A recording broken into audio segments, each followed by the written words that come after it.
Zaman sekarang kalau orang famous jalan dengan orang rumahnya, kok benar nabe kabah. Atau dia ganggu dia duduk di situ juga.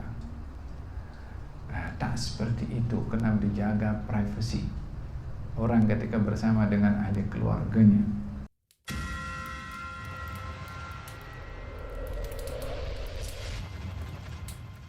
Bismillah. Fain Hanif.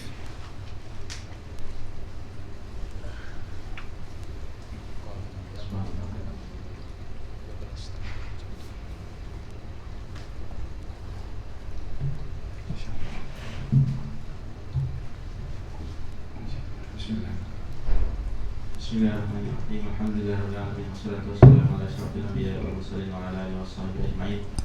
Qala al-mu'allif hafizallahu ta'ala wa ra'ah fi kitabih Durus Ramadhaniyah lil ummatil Muhammadiyah fadailul ahkam wa hawadith.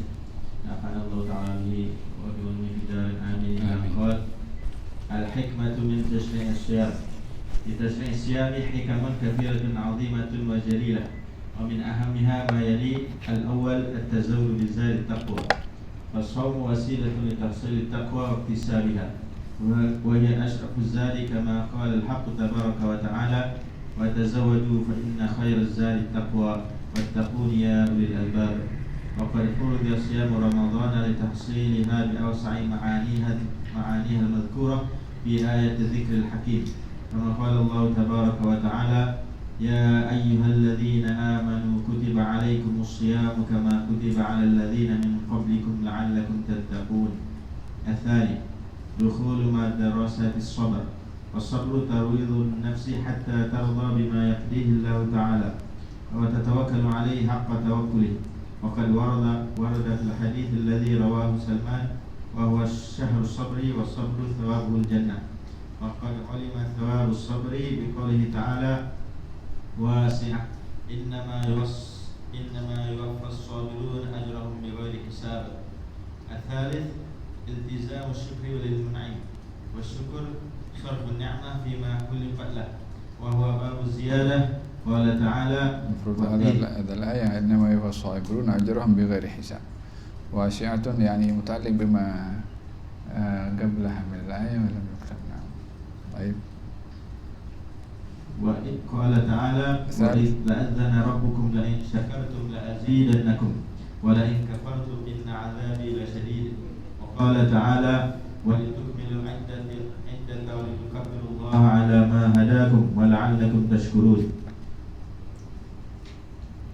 الرابع تزكية الأخلاق، وبها تتحقق التقوى، فالتقوى ملاك الأخلاق لأنها تحمل العبد على فعل كل خلق سني وترك كل خلق دني. خلق سني وخلق دني. وترك كل خلق دني. والأخلاق أثقل ما يكون في ميزان المؤمن.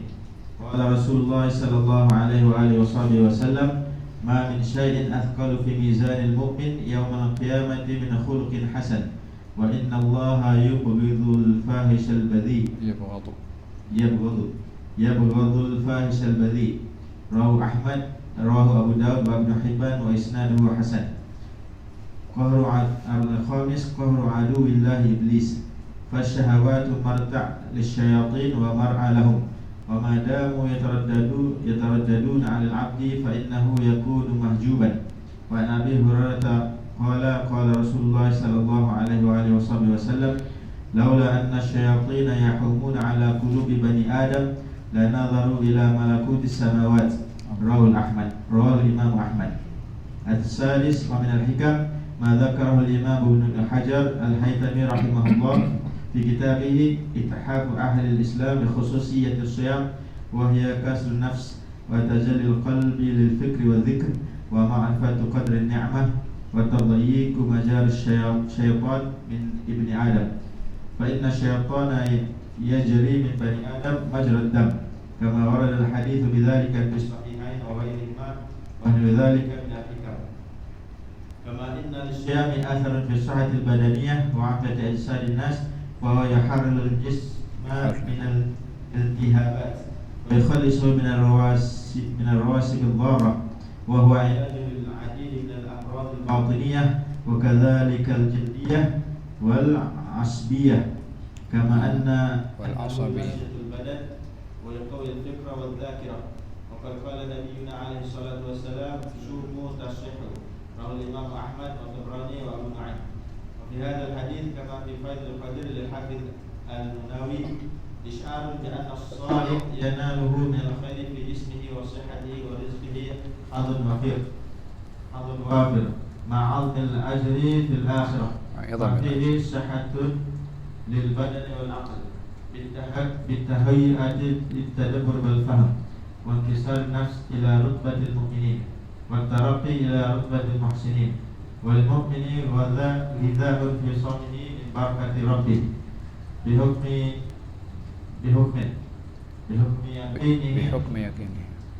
بحكم يقينه فيما لا يصل إليه من لم يصل إلى محله فعلى قدر ما تستمد بواطن الناس من ظواهرهم يستمد ظاهر المؤمن من باطنه حتى يقوى في أعضائه بمدد نور باطنه كما ظهر ذلك بأهل الولاية والديانة وفي الصوم غذاء للقلب كما يغذي الطعام الجسم ولذلك أجمع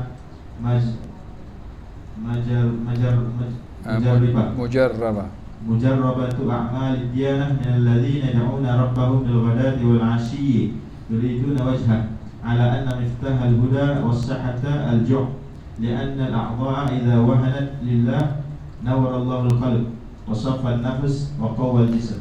الله أعلم.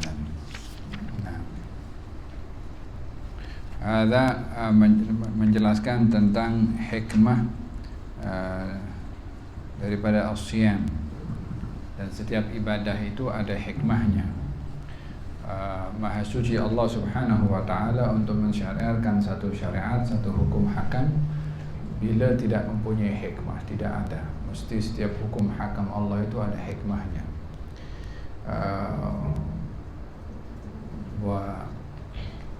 Kadang-kadang hikmahnya itu hanya yang terutama sekali adalah ingin menguji kepada hamba ini ikut atau tidak atas apa yang disuruh dan diperintah, baik oleh Allah atau oleh Rasulnya. Ketika Allah Subhanahu wa ta'ala memerintahkan kepada kaum muslimin untuk menghadap Ka'bah setelah baginda berhijrah ke Madinah, yang sebelumnya menghadap ke Baitul Maqdis, apa hikmahnya?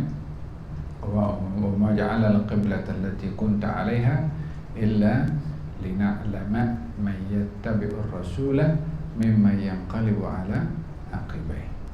Yani beritahu, dan kami tidak jadikan kiblat yang kamu dahulu menghadap kepadanya lalu diubah menghadap ke Ka'bah, tujuannya illa lina'lama, untuk kami mengetahui man yattabi'ur rasulah, siapa yang ikut Rasul ini yang diperintah untuk menghadap kiblat, yang yanqalibu ala aqibaihi, atau orang yang tak mau ikut.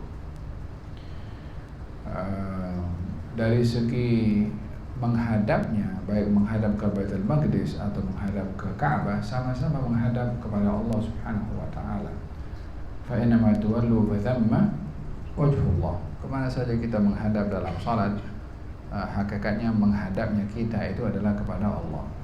Dan tidaklah Ka'bah itu atau Baitul Maqdis melainkan tempat yang Allah suruh kita menghadap kepada Allah melalui menghadap ke tempat tersebut. Hakikatnya menghadap kepada Allah. Sebelum adanya Ka'bah, sebelum adanya Baitul Maqdis, manusia menghadap juga kepada Allah Subhanahu wa taala. Dan dengan demikian hikmah perubahan pada Ka'bah daripada Baitul Maqdis ke Ka'bah adalah untuk menguji siapa yang ikut dan siapa yang tidak ikut. Di dalam perintah-perintah yang lainnya Allah Subhanahu wa taala ada menjelaskan hikmah sehingga seseorang itu dalam beribadah kepada Allah Subhanahu wa taala mestilah mencari mengetahui atau mencari hikmah pada ibadah, supaya tidak hanya seseorang itu beribadah hanya fokus kepada ibadah dan tidak tertumpu kepada hikmahnya ibadah. Di antara kegagalan seseorang dalam beribadah kalau tidak fokus kepada hikmah ibadah. Ada kalanya orang yang dia beribadah dan tidak fokus kepada hikmahnya ibadah boleh saja tergelincir tanpa dia sadari. Tergelincir dengan riya, tergelincir dengan takabur, tergelincir dengan merasa sudah banyak beribadah. Saya dah banyak beribadah, ya kan? Sebagaimana berlaku kepada iblis, dia sombong kepada Nabi, kepada Allah Subhanahu Wa Taala dan juga kepada Nabi Adam disebabkan oleh karena ibadahnya. Yang ibadah itu seharusnya melahirkan sifat tawadhu, sifat khudu, sifat merendah diri. Tapi yang berlaku kepada iblis justru sombong dengan ibadah. Dan ini adalah bahagian daripada sombong yang lebih berbahaya berbandingkan kepada kesombongan yang lainnya. Orang yang sombong dengan harta, dengan kedudukan, tidak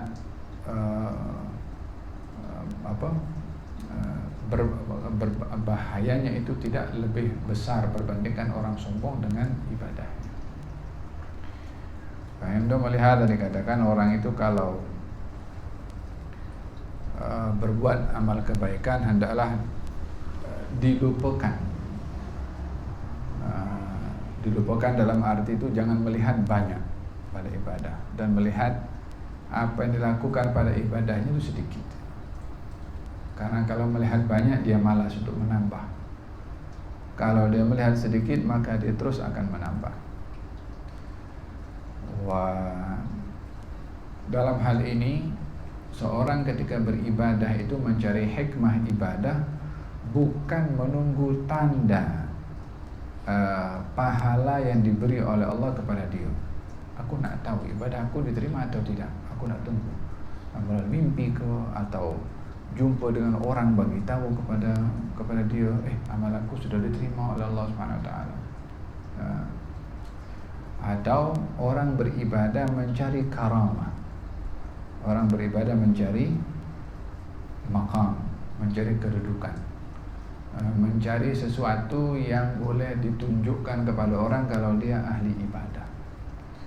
Saya beribadah supaya apa? Supaya nampak cahaya pada wajah saya. Saya ingin beribadah, apa tujuannya? Supaya saya diberikan perkara yang luar biasa oleh Allah sehingga doa saya mustajab. Kalau orang datang kepada saya minta doa maka dikabulkan doanya. Yang sakit doakan sembuh, pokoknya yang miskin doakan boleh kaya. Ingin sesuatu nampak pada dirinya. Ini pun juga bahagian daripada hal yang halal, yang kurang elok bagi seseorang beribadah kalau mencari karamah, mencari sesuatu yang luar biasa. Tapi carilah dalam beribadah itu hikmah yang Allah letak pada ibadah dan tetaplah pada hikmah tersebut untuk terus kita beribadah. Fahimtum? Kalau wa man kana yarju liqa rabbih falyamal amalan salihan wa la yusyrik bi ibadati rabbih ahada, yang tidak menyekutukan dalam ibadah dengan apapun juga. Sehingga orang beribadah, kata Syekh Sya'rawi, tidak menyekutukan nawaitu ibadah hatta untuk mendapatkan syurga, walaupun Allah menjanjikannya. Sebab Allah menyatakan wala yusyriku, tidak menyekutukan, tidak memaksudkan dalam ibadah bersama dengan Allah apapun juga. Kalau dahulu ada satu orang, dia ini banyak anak muridnya. Kemudian salah seorang anak murid itu diberikan keluar biasaan oleh Allah Subhanahu Wa Taala sehingga mengetahui nasib gurunya. Ya, ini setiap orang itu sudah tertulis dia orang yang bahagia atau orang yang celaka, syaqiyun au sa'id, seperti mana dalam hadis. Dan kadang-kadang diberitahukan oleh Allah Subhanahu Wa Taala melalui firasat kepada sesiapa yang dikehendaki oleh Allah Subhanahu Wa Taala. Kalau di dalam hadis dinyatakan kalau Dajjal ini ada tertulis di sininya kafir, dilihat oleh semua orang yang beriman. Orang tak beriman tak nampak, ya kan? So salah seorang daripada murid ini nampak di dahi gurunya ini syaqi, ini orang yang celaka. So si murid ini, Allah, macam mana aku belajar dengan orang yang tertulis di dahinya celaka? Tapi gurunya ini istiqamah, yang diajarkan betul ibadahnya. Karena dalam hal ini kita berkeyakinan bahwasanya Allah Subhanahu wa taala tidak wajib untuk memberikan pahala kepada sesiapa yang beribadah. Dia tak ada kewajiban bagi Allah. Tak ada siapa yang mewajibkan Allah. Dia Tuhan. Dia nak bagi pahala, tak nak bagi, dia punya hak. Tak ada siapa berhak mengatur Allah Subhanahu wa taala. Manusia ini dicipta oleh Allah Subhanahu wa taala, tidak memiliki pilihan untuk dicipta, tapi dia diberi akal untuk memilih setelah dicipta.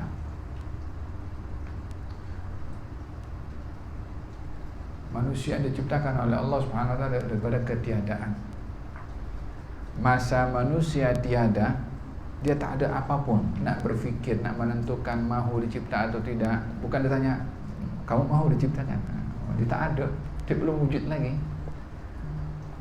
Ketika dicipta oleh Allah itu mahdhul iradah lillah subhanahu wa ta'ala. Allah berkehendak untuk menciptakan, dan tak ada pilihan manusia kepada Allah subhanahu wa ta'ala. Ya Allah, kenapa kau ciptakan aku?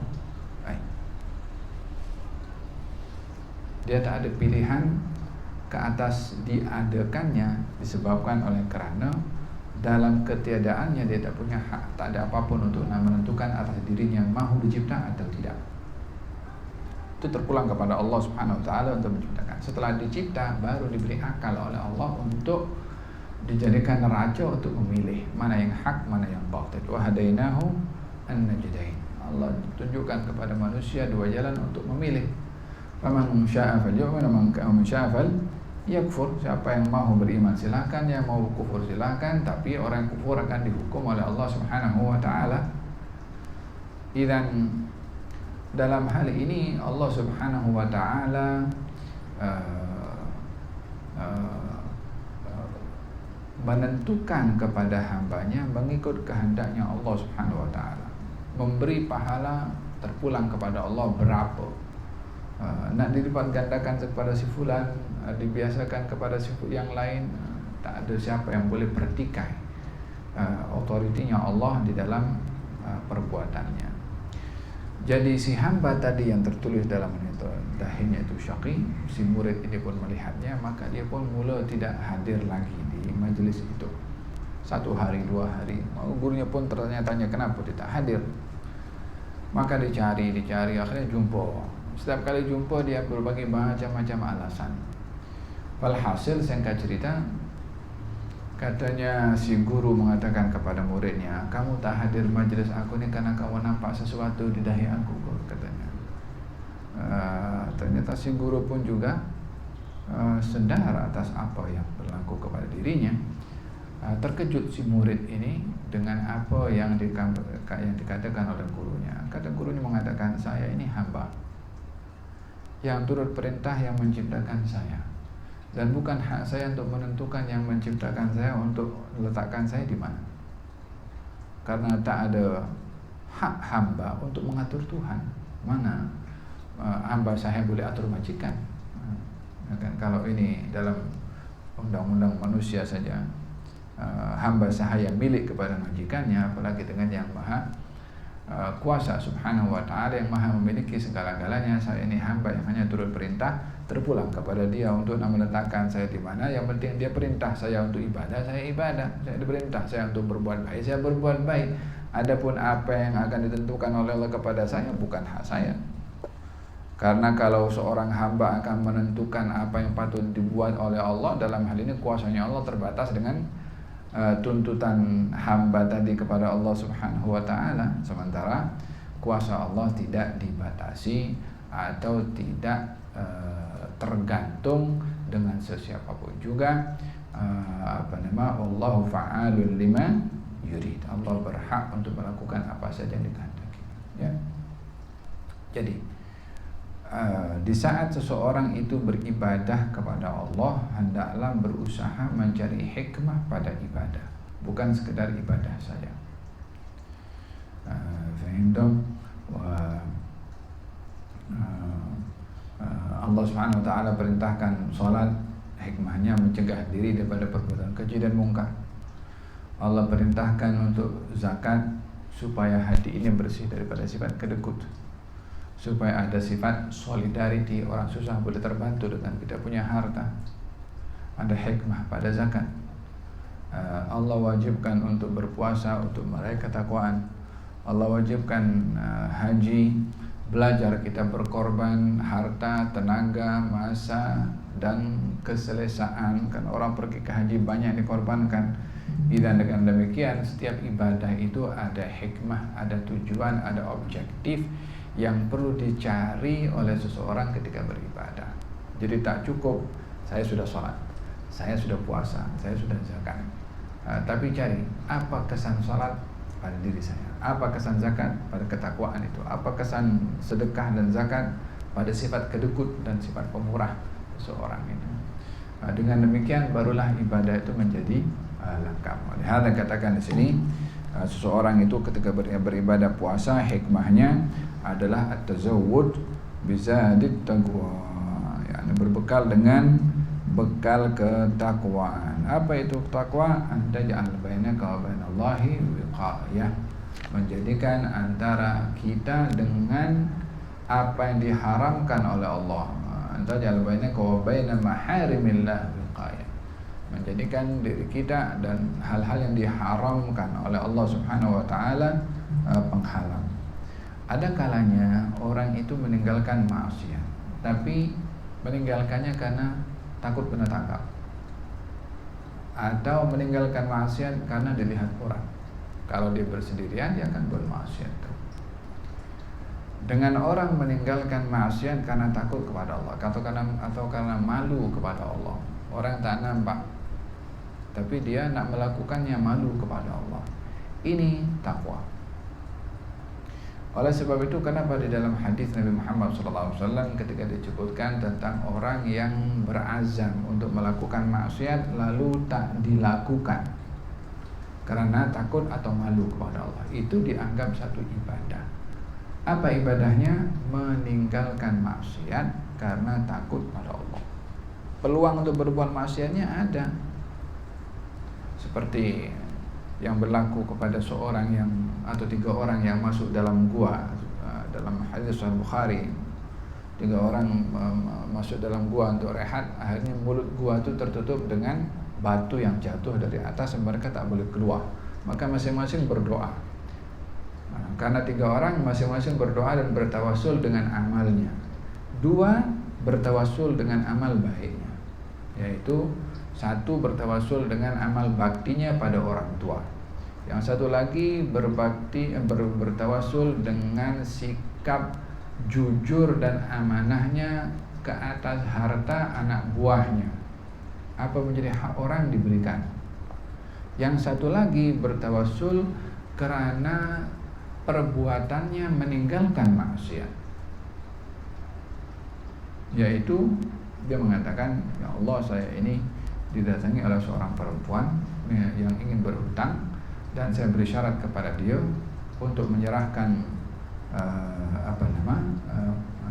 tubuhnya dengan pulangan harta yang akan dengan duit yang akan diberikan kepadanya. Maka dia dalam keadaan terpaksa, wanita tadi menyetujuinya.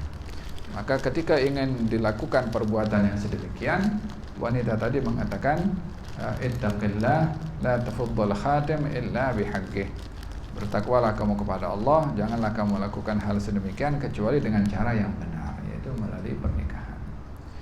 Maka ketika diingatkan kepada lelaki tadi, ittaqillah, takutlah kamu kepada Allah, maka lelaki tadi itu terus bangkit dan waktu itu sudah hampir melakukannya. Maka dia terus bangkit daripada tempat tidurnya dan menyuruh wanita tadi itu pulang dan dihalalkan duitnya dalam keadaan dia tidak melakukan perbuatan zina.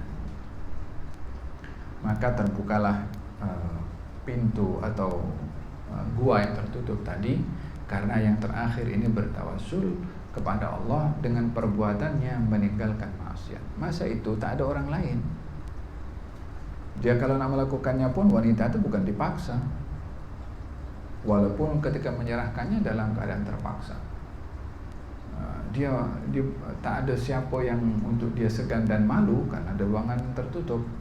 Tetapi dia merasa takut kepada Allah Subhanahu wa taala dan malu kepada Allah Subhanahu wa taala.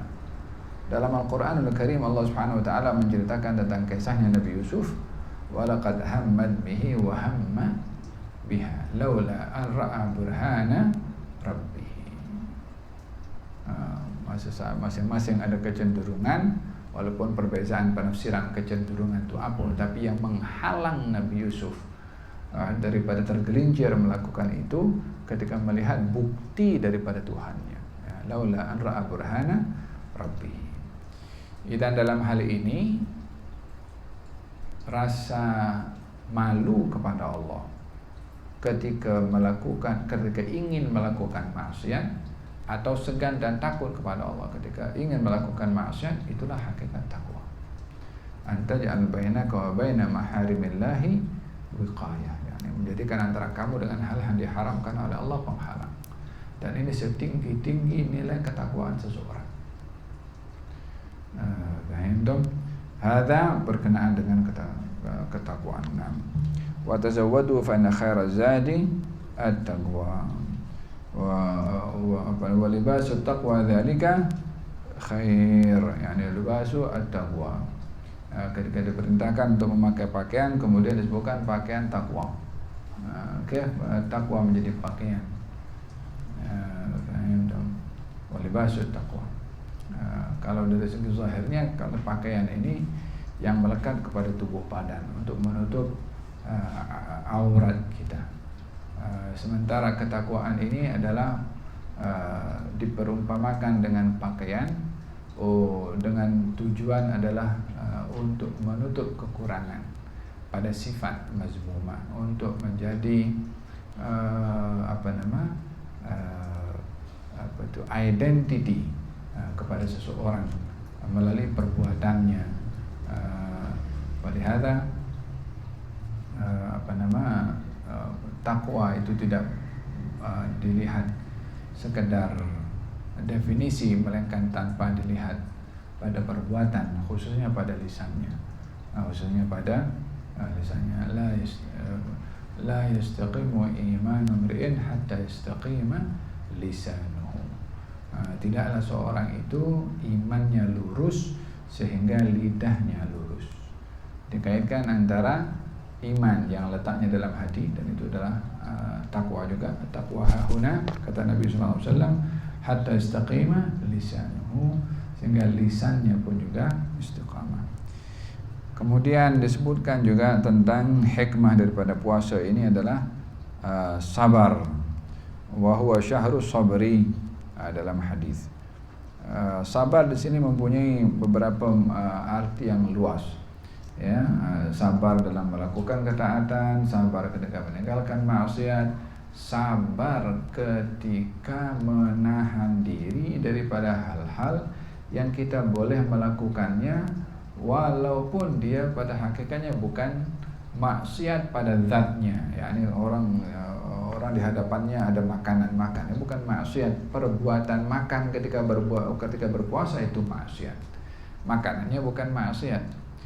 Dalam hal ini seseorang dalam keadaan berpuasa ketika ingin makan dan dia tidak melakukannya karena perintah Allah Subhanahu wa taala untuk tidak makan dan minum hatta terbenam matahari, perbuatan sabar menahan diri itu yang dikatakan sebagai syahrus sabri. Puasa itu bulan sabar.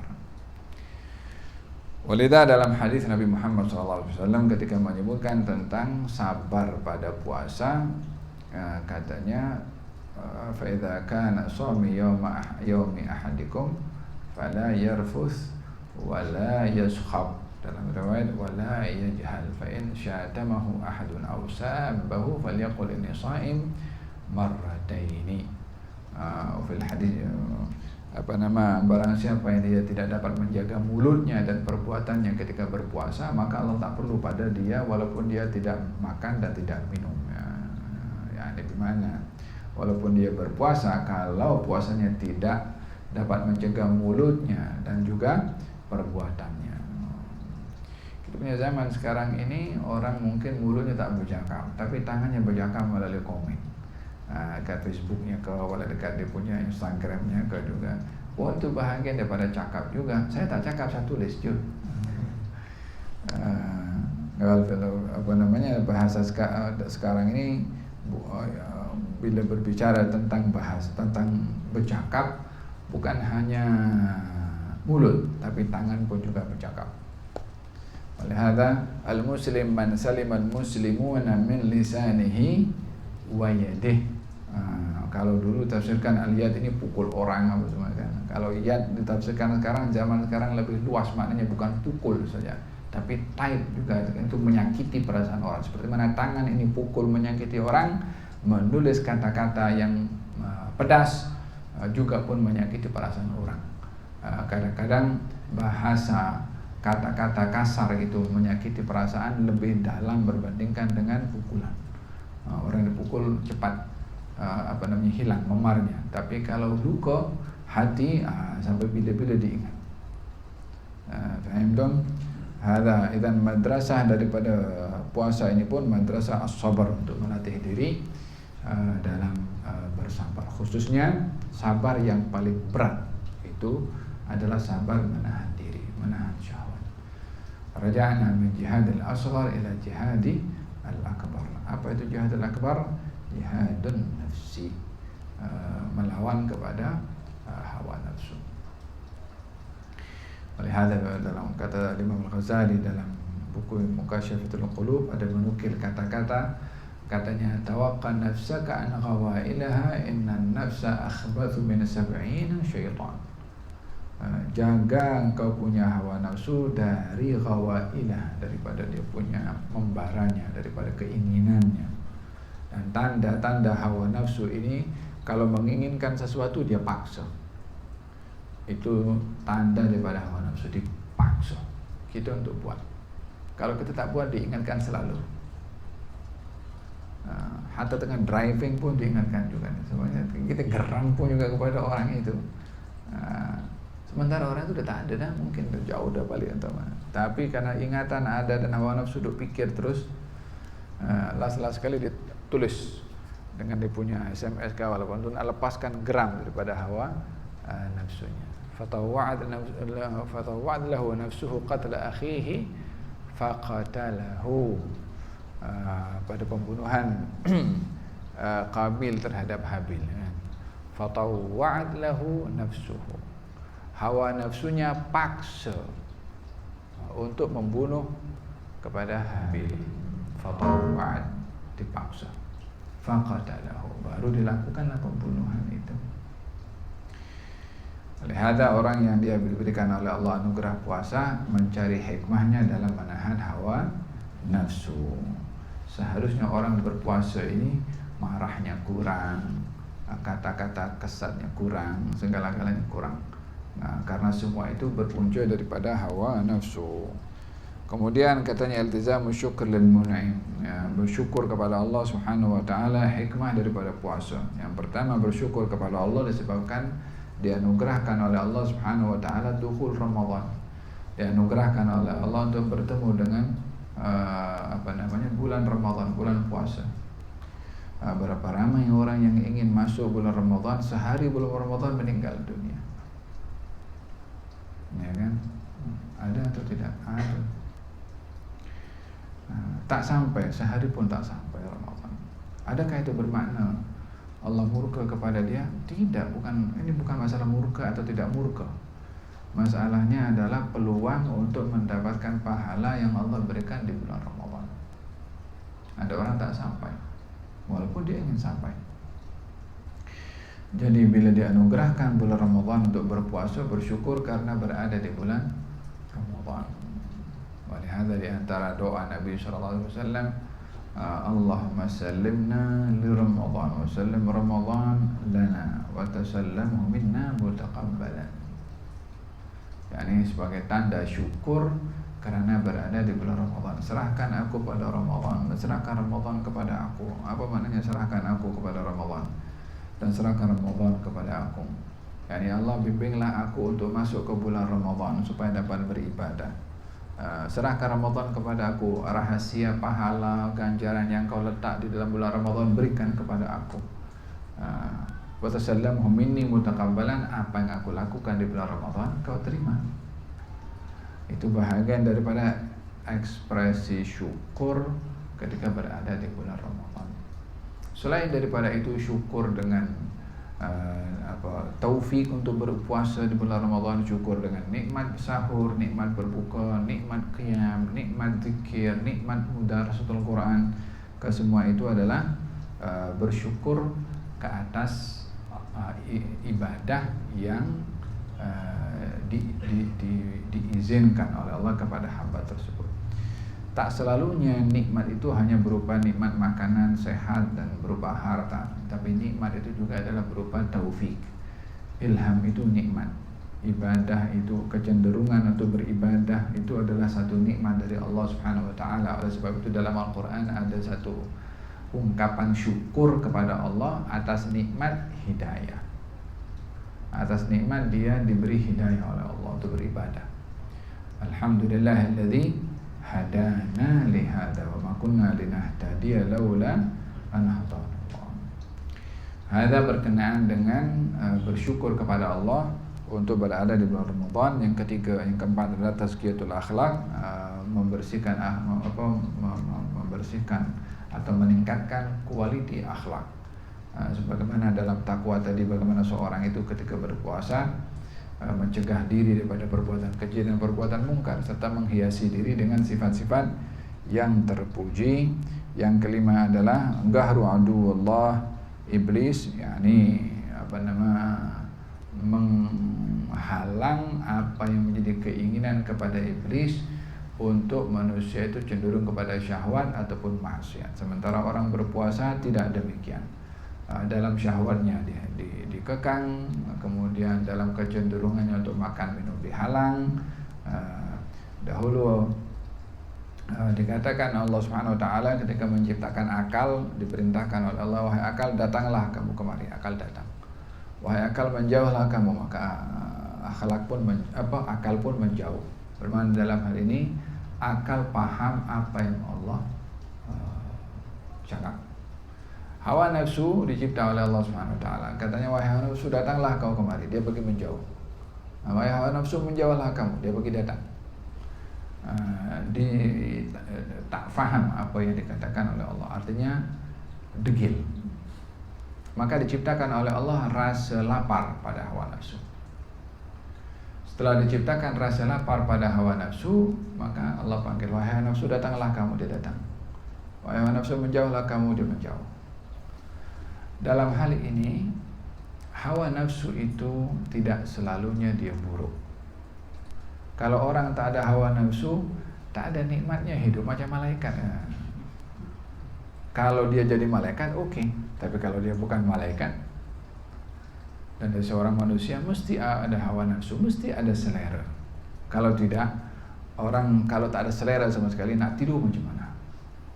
Nak rasa nikmat makan dan minum macam mana? Ada kecenderungan satu dengan yang lain macam mana? Kasih sayang macam mana? Kalau itu kan sifat kepada hawa nafsu semua. Jadi bila disebut hawa nafsu tidak selalunya negatif. Oleh sebab itu dalam Al-Quranul Karim ketika menceritakan tentang nafsu macam-macam, ya kan? Wa amma man khafa maqama rabbih wa nahan nafsa 'anil hawa. Nafsu itu perlu ada tarwid, perlu ada riyadhah, perlu untuk dididik menjadi baik. Maka dia akan menjadi baik. Kalau tidak dididik, dia akan menjadi liar. Olehada di dalam Al-Quran Allah menyebutkan tentang hawa nafsu dengan dua nafsu yang baik, hawa nafsu yang baik dan hawa nafsu yang tidak baik. Qad aflaha man zakkaha wa qad khaba man hawa nafsu, bertuahlah orang yang mendidik, membersihkan hawa nafsunya. Berarti yang mendidik hawa nafsu dia akan menjadi baik, hawa nafsunya akan menjadi baik. Oleh hada dalam Al-Quran disebutkan, ya ayyatuhan nafsul mutmainnah irji ila rabbiki radiyatan mardiyah fadkhuli fi ibadi wadkhuli jannati. Ahli tasawuf membahagikan kepada hawa nafsu ini, ada nafsu ammara, ada nafsu lawama, ada nafsu mulhama, ada nafsu mutmainnah, ada nafsu radiyah, ada nafsu maradiyah, ada nafsu kamilah. Semuanya disebahkan kepada hawa nafsu. Faham dong? Dan dalam hal ini intipati daripada ibadah secara keseluruhannya itu adalah kesannya kepada hawa nafsu. Nah, dan yang menjadi umpan kepada iblis untuk mengganggu anak-anak Adam adalah melalui hawa nafsunya. Melalui hawa nafsunya. Kalau satu hari baginda Rasulullah SAW keluar daripada masjid bersama dengan istrinya Siti Safiyah. Malam-malam Nabi i'tikaf di masjid, ditemani oleh Siti Safiyah, masih nak balik, maka Nabi hantar. Padahal rumahnya itu dekat sangat, tapi karena malam-malam sebagai rasa tanggung jawab seorang lelaki kepada perempuan yang tak elok jalan seorang-seorang, khususnya di waktu malam, boleh terganggu, boleh apa-apa bahaya berlaku, keselamatan perempuan yang menjadi tanggung jawab kepada laki-laki. Maka Nabi hantarkan ke rumahnya. Di perjalanan Nabi berselisih dengan 2 orang sahabat Nabi. Ketika berselisih dengan 2 orang sahabat Nabi, 2 sahabat Nabi nampak Nabi berjalan dengan seorang perempuan, maka 2 sahabat itu segan tegur Nabi karena sedang berjalan dengan seorang perempuan. Ya, ini mestilah mereka tuh melihat Nabi mungkin dengan anak perempuannya atau dengan istrinya. Tak ada buruk sangka sahabat kepada Nabi SAW, dan ini menunjukkan bagaimana sahabat itu sendiri menjaga hak privasi Nabi SAW ketika bersama dengan keluarganya. Zaman sekarang kalau orang famous jalan dengan orang rumahnya, Nabi kabah, atau dia ganggu, dia duduk di situ juga. Tak seperti itu, kena dijaga privasi orang ketika bersama dengan ahli keluarganya. Sahabat nak salam pun juga waktu itu dia menjauh daripada Nabi SAW dan mempercepat langkahnya, kan tak mau mengganggu privasi Nabi SAW. Baru dipanggil oleh baginda Rasulullah SAW, ala rislikum, tunggu sekejap. Kalau kata Nabi, ini ada perempuannya adalah istri saya. Nabi bukan ingin memperkenalkan nama istrinya kepada orang lain, dan tidak elok seorang suami memperkenalkan istrinya kepada laki lain. Untuk apa diperkenalkan kepada laki lain? Nak suruh bicara, nak suruh sembang-sembang, atau untuk nak gelak ketawa bergurau dengan istri orang. Lalu kenapa Nabi berkata di sini, ini adalah istri saya Safiyah? Bukan tujuan untuk memperkenalkan nama istrinya, tapi ingin menafikan atau mengelak daripada buruk sangka 2 sahabat tadi tentang perempuan yang bersama dengan Nabi di waktu malam, berjalan berdua. Dan ini kita belajar bagaimana untuk tidak meletakkan diri di tempat yang orang boleh tuduh yang bukan-bukan kepada kita. Jadi Nabi mengatakan kepada sahabat itu, ini adalah istri aku, Safiyah. Kata sahabat, kata ya Rasulullah, takkanlah kepada engkau kami akan buruk sangka. Kata Nabi, aku risau kamu balik nanti sampai di rumah, syaitan itu akan mengganggu kepada kamu dan mengatakan itu perempuan tadi siapa ya. Karena syaitan mengalir pada tubuh anak Adam umpama aliran darah, yakni dalam mengganggunya itu. Nabi dalam hal ini mengambil sikap sadduz dzari'ah, yakni menutup perkara buruk berlaku. Dengan apa? Dengan diberitahukan perempuan itu istri saya, dan diberitahukan Sofia. Kenapa diberitahukan Sofia? Supaya kalau ada keraguan, ditanya kepada Sofia, Sofia, betul ke kamu jalan dengan Nabi malam itu? Kalau istri saya saja yang malah satu. Tapi kalau disebutkan secara clear, apa-apa muskil, tanya kepada istri. Jadi tujuannya bukan untuk memperkenalkan siapa perempuan yang bersama dengan Nabi, tapi untuk mengelak buruk sangka berlaku kepada dua orang yang sedang berselisih ketika malam Nabi itu berjalan dengan istrinya. Faham tuh? Dalam hal ini upaya syaitan untuk mengganggu kepada anak-anak Adam itu melalui tashwish, yakni melalui buruk sangka dan juga melalui khawatir, suara-suara tak baik dalam diri seseorang. Maka puasa dalam hal ini mengekang hawa nafsu untuk mendengar apa yang menjadi bisikan kepada syaitan. Nah, kemudian yang keenam itu ada disebutkan hal-hal yang sama disebutkan dari apa yang saya jelaskan sebentar tadi. Wallahu ta'ala a'lam. Nah, ada yang mau tanya?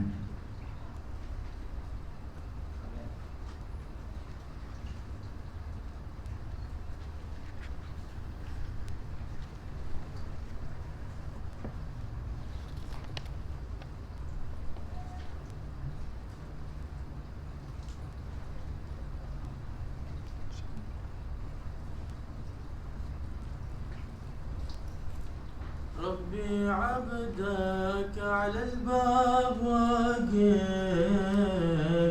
من خطاياه يا ربي خايف. ربي عبدك على الباب واقف من خطاياه يا ربي خايف. رحمتك تشمل الوزر والحب العسل من جروح النوب. رحمتك تشمل الوزر والحب العسل من جروح النوب. قام بالباب يدعوك عاصي وانت بيدك جميع النواصي. قام بالباب يدعوك عاصي وانت بيدك جميع النواصي. وانت تقبله لقاء البتول العسل من جروح النوب. وانت تقبله لقاء البتول العسل من جروح النوب. كنت من سمح للخلق يسالي كالند الوقت كالاحتيالي. كنت من سمح للخلق يسالي كالند الوقت كالاحتيالي. خير بصبر على كل مكتوب العسل من جروح النوب. والله خير بصبر على كل مكتوب العسل من جروح النوب. هات يا ذا المغني قوافي يوم مصرك في الجيل وافي. هات يا ذا المغني قوافي يوم مصرك في الجيل وافي. تعطي الحق في كل مجوب العسل من جروح النوب.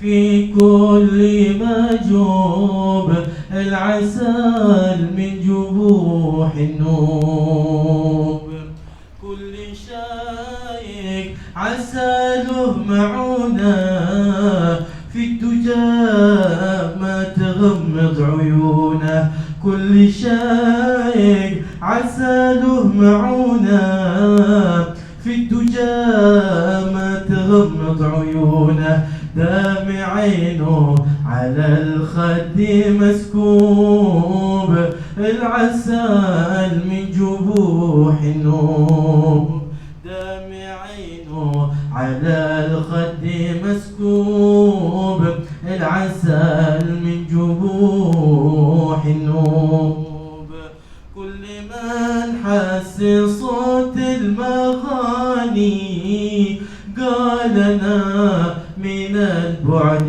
فاني كل من حس صوت المغاني قال أنا من البعد فاني كير الأشواق في الجوف مشبوب العسل من جبوح النوب يوم الأفراح ماشي مثيله والعطيات وقعت جزيله يوم الأفراح ماشي مثيله والعطيات وقعت جزيله يا حبايب صافي كل مشروب العسل من جبوح النوب يا حبايب صافي كل مشروب العسل من جبوح النوب طاير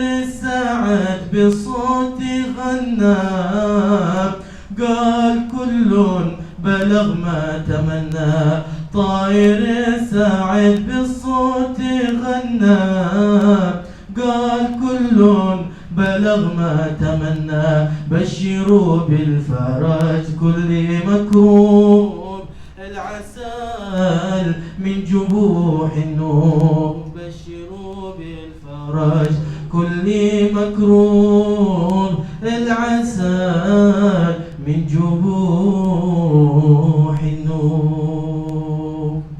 أحسن الفاتحة على سيدنا عبدنا وشفينا على رسول الله وأهل بيته أصحابه أزواجه ذريته ما تنازل المدين خصوصا الأسماء المذكورة في هذه الورقة أن الله سبحانه وتعالى يبارك لنا ولهم بركة واسعة ويرزقنا حقيقة الإيمان وكمال الإيمان وكمال اليقين علم اليقين وعين اليقين وحق اليقين ورزقنا التقوى اللهم إنا نسألك الهدى والتقى والعفاف والغنى والموت على دين الإسلام اللهم أحسن عاقبتنا في الأمور كلها وأجرنا من خزي الدنيا وعذاب الآخرة بارك لنا فيما بقي من هذا الشهر الكريم واجعلنا من الصيام والقيام تلاوة القرآن ورزقنا ليلة القدر على أحسن حال يا أرحم الراحمين اللهم اغفر للمرحوم حاجي داود مغفرة واسعة اللهم اغفر له وارحمه وعافه واعف عنه وأكرم نزله ووسع مدخله وغسله بالماء والثلج البرد ونقه من الخطايا كما ينقى الثوب الأبيض من الدنس اللهم ارحمنا إذا سرنا إلى ما صار إليه كرمنا بحسن الخاتمة بعد عمر طويل وحال جميل مثبت التمكين بالسر الفاتحة إلى حضرة النبي محمد صلى الله عليه وسلم الفاتحة. الرحمن الرحيم مالك يوم الدين إياك نعبد وإياك نستعين صراط المستقيم صراط الذين أنعمت عليهم غير المغضوب عليهم ولا الضالين اللهم صل وسلم على صلى الله عليه وسلم. الحمد لله رب العالمين تقبل الله منكم